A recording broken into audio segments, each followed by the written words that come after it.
Sup Shredders, my name is Logan aka Spiderhands and welcome to an SP Reviews where today we have ourselves a track from an act named Carl Anderson titled Jesus Take the Wheel. And if we switch over to here, we have ourselves a track on the screen on YouTube. I'm going to go through some stuff here. It says, written by Carl Anderson, guitars and bass Carl Anderson, drums by Bernardo Iacono, saxophone by Jordan Matza, produced by Carl Anderson and Marvin Mins, mixed and mastered by Marvin Mins at Tide Studios, all images created by AI, taken from Carl Anderson's fourth and final album Heaven's Door. And congratulations to Carl Anderson on this album. You know, making one album, let alone four, is absolutely spectacular. I've actually reviewed Carl's work before and I've typically had a fantastic time with it. So I'm going to listen through his track from start till finish. I'm going to hear what we think. Let's go. We are all aware that alcohol and gasoline don't mix, but many of us think it can't happen to us. But it can and does in ever-increasing numbers each year. And it isn't until we have an accident that we seriously ask ourselves why we had that extra drink. It's just phenomenal work with the guitars, the voiceover. This is a thing with Carl Anderson stuff they like to include, like Foley and recordings of other things to help with the understanding of the instrumental sections. The fizziness of those guitars is awesome.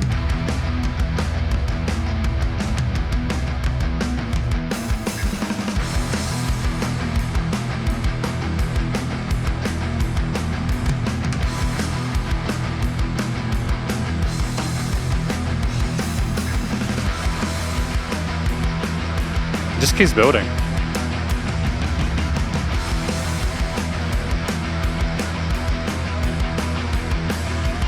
You're not drunk. After all, you'd only had a few beers. Of course you're not drunk. Not in the common sense of the word. But your driving ability was measurably impaired. How could it be? You feel fine. But what you didn't know was that it only takes a few beers to take the keen edge off your driving performance and slow your reaction time. You see, They bring it down with the performance. Things get a bit quieter, a little more subtle, which is a natural sort of compositional device there to kind of lower and keep intrigue by not having it the same all the time to kind of, because like if everything's the same loudness all the time, your ears are going to kind of dull out to it.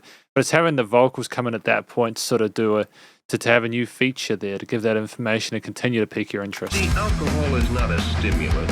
It's a sedative, a depressant. Oh sure, the first few drinks make you feel more alive and responsive. But actually, as the alcohol enters the bloodstream, it slows down normal operation of the heart and nerve centers and depresses the inhibitory mechanisms of the brain. I mean, I'm learning. I mean, some of the AI images are kind of horrific, but I'm learning a lot from this actually. Not that I drink and drive, but you know what I mean.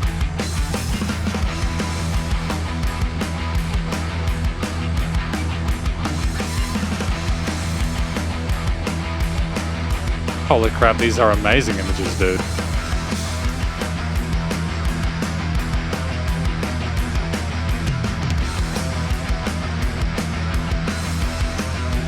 Really fascinating.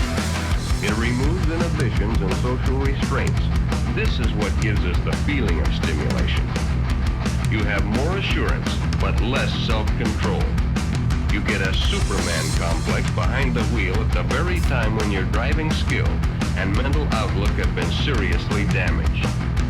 And this is when the danger begins.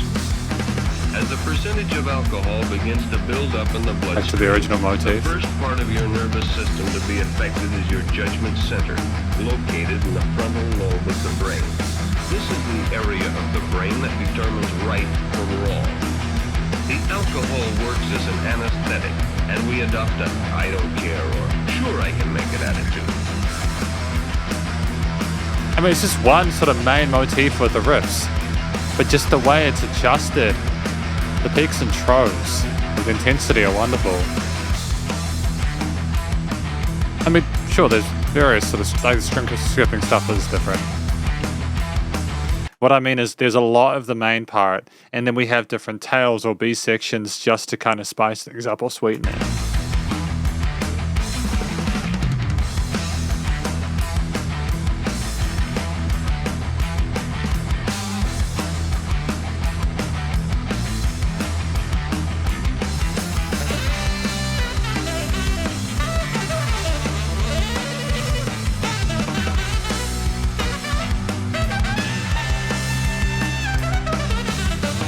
That's why I love the saxophone, man.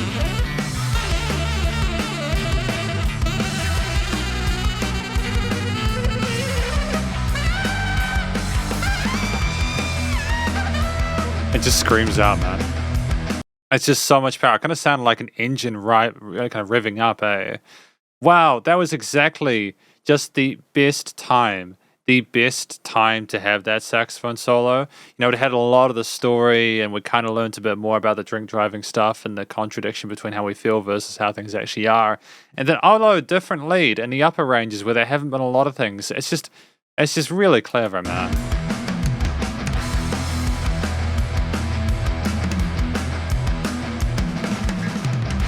Sick drum fills, man. A sick drum fill, should I say.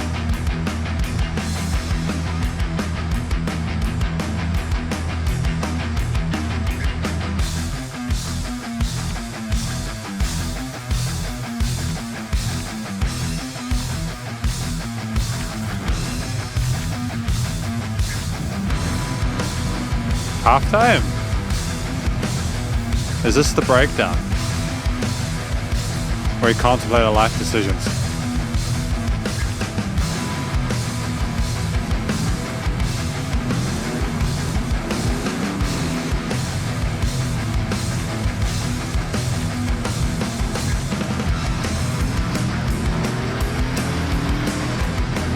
And the car foley.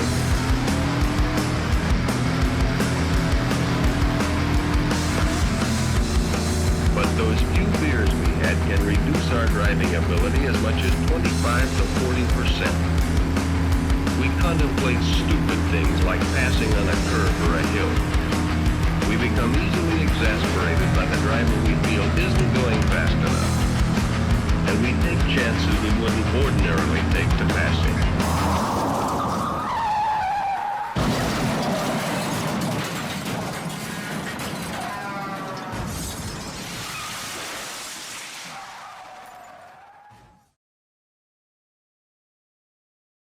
Holy shit.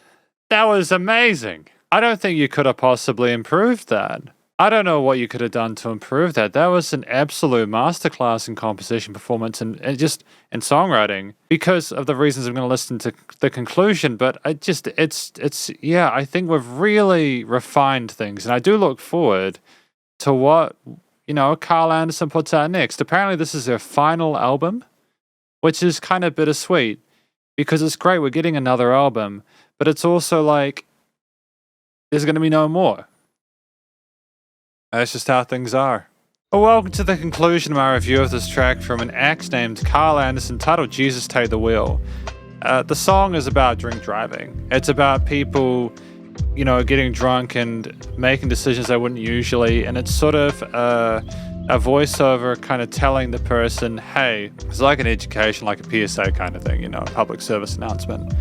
I think that Carl is one of the few people that I've reviewed over the last few years that really does music like this. They use those samples in a way which is integral to their composition, and it really does remove the need for vocals. Like how a lot of songs kind of need a story to kind of give it context, especially if the composition isn't detailed enough or if it's too neutral.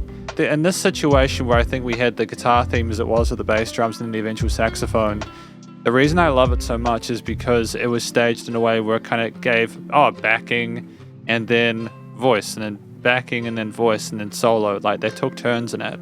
And it was almost through composed in a way that just was sort of made it, the 5 minutes 44 of this track was very, very easy to listen to. But I can't really comment on the performance of the voiceover person aside from the fact that it was very competent. It sounded kind of old school, like it was recorded a few decades ago, like in the late 20th century or something like that. And maybe even like the 70s or something like that with like the accent and stuff. And it's just a cautionary tale, but it's just the way as well that it just kind of cuts at the halfway point because it's told you enough for you to kind of figure out, oh, we've got the sax. Oh, that sounds like a bit of chaos. Rah, I don't need to worry about that. And then it kind of gives you extra bit of sort of like voiceover. You heard it. I don't know why I'm explaining it to you if you heard it, but it's just wonderful how the voiceover was phrased there. The storytelling was very candid, very straightforward. And it was incredibly impactful, especially when you had the foley of like the car crash near the end, like the revving up and the tension building and building and building and building and building until boom, crashing and the truck going, you know. And it was just the side of the headphones as well, how things went from left to right. But anyways, moving on. The track at 5:44, as I said, was through composed. It featured mainly voiceover parts with the guitar, bass, and drums being the main elements, with the saxophone solo coming in the middle third. And I am stoked with how it was done. If I talk about a few of my favorite instruments, like the guitar with the distortion at various different intensities, with the palm muted or sort of like just full bore da da da da da da. It's a really catchy riff. We had some other string skipped kind of stuff and variations on that eighth note kind of groove there. We stuck with the eighth notes the entire time, like a constant movement forward there, a constant sense of groove and pace with the guitar riffs.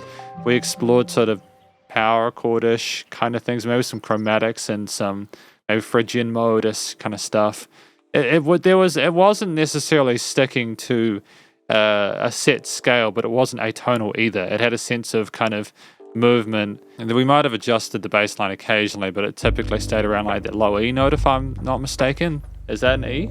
Oh, cool, it was an E. Good, my hearing isn't that bad. So that was a low E note we were sticking around. The bass line was very loyal to that. I think the bass was very supportive of what the guitar was doing, adding a nice little bit of low end there to just kind of keep things kind of big sounding and potent, not losing any of the edge along the way, regardless of the intensities of the upper and mid sections there or the drums. And we had a steady pace and synced nicely with that, again, that aforementioned groove. The drums were utterly phenomenal. I adored the wide variety of different sort of cymbal grooves and drum fills we had there. It was a thorough exploration of the kit, incredibly proficient with the sticks, great sort of like understanding of the main four rhythms. You've got like the quarters, eighths, triplets, and sixteenths there. We weren't just comfortable going in sort of like normal time. We also went down to halftime for that like breakdown at the end there. We knew to kind of build up, rise up and then come back down occasionally. There was a great sense of what was appropriate for the rest of the arrangement as well, even if the guitar riffs were kind of similar throughout, with tails and adjustments occasionally. But the drums were definitely part of what kind of contrasted the continuity of the guitar parts. But yeah, there was not a note out of place, and we never dropped tempo once. It was just stellar. The saxophone was absolutely wonderful. I liked how we approached it less like a pure vocal substitute and more like we're kind of sort of imitate the chaos and the furor of like the person kind of dancing and drunk and a bit of the swagger there, making noise, getting out, being kind of feisty and all that kind of good stuff. It was excellent.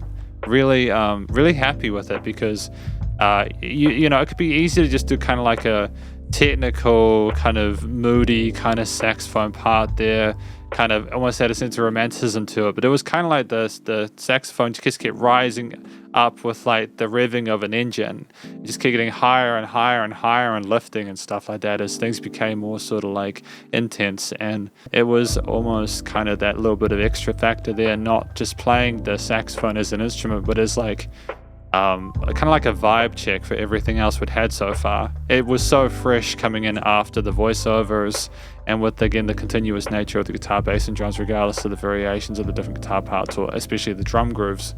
But it was nonetheless very welcome, and I don't think it overstayed its welcome. It was kind of sad when it left. The theme with that in mind overall was one of menace, and it was one of danger and foreboding. It was almost like we knew we were going into like a darker period there. There was a risk associated with those minor chords and those the edginess, the distortion and everything like that. The way that things went up and down in a flurry there, allowing space for the message but never really listening to it. And eventually it just gets a little bit sort of more menacing. I think there are some more sort of chromatics or like flat seconds or something like that, or some adjustments with like some more sort of saucy notes at a later stage, especially with the saxophone coming in and adding a bit of extra edge to it. I just think it was neutral enough to allow us to pay attention to the voiceover as well as the sax solo, and then allow for the foley at the end with the guitars and with the cars going around the place and crashing and stuff like that. It was malleable It served the purpose. It wasn't too opinionated, and overall, it really stayed the landing. You know, it landed well on its feet, and it was great. The studio recording, mixing, and mastering was stellar. I really appreciate how all the instruments sounded, especially including the voiceover as well, which is, you know, voiceover's not an instrument, you know what I mean? Everything had a great sense of presence in the mix. You know, the guitars on the sides, the bass in the mid to lows, the drum kit kind of punchy without being too sort of overpowering. The saxophone in the mid to highs, they're stashed nicely in the frequency spectrum.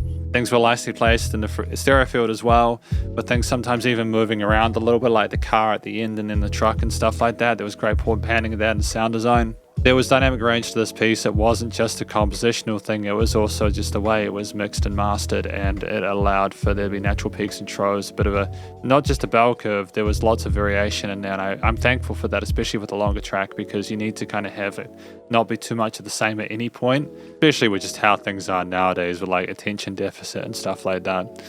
And you know, nice and loud without pump, so the bus compression limiting was handled. It's really excellent with how it sounds. I enjoyed the clarity of everything, and it sounded very professional. But that's effectively my review of this track from an act named Carl Anderson titled Jesus Take the Wheel. Just, you know, finishing thoughts, I think that this song riff is a great evolution of Carl's material. It seems like this next album is going to be utterly phenomenal. I look forward to learning a whole lot more about a whole lot of things. You know, as I have in the previous albums that I didn't know before. I think that's part of what I enjoy about Carl's stuff, is that it's educational. It's not like I wasn't aware that drink driving was bad. It's just that I didn't know that, like, it slowed down the heart. Like, I knew it was how do I describe it? There's things it's with the whole thing. How the whole thing was presented, I feel knowledgeable because of the overall experience there, and just combined with a really meticulous, wonderful musical performance and recording, it's just the icing on the cake, isn't it? But it's a really great song. I'm happy to have heard it, and hopefully you enjoyed it. If you did, please go check out Carl Anderson's various social medias and his YouTube page, and stay cool, stay safe, and please remember to support your local musicians and artists at this point in time, as need the hell more than ever thought of crazy stuff going on in the world. And I'll catch you in the next review. Spiderhands out.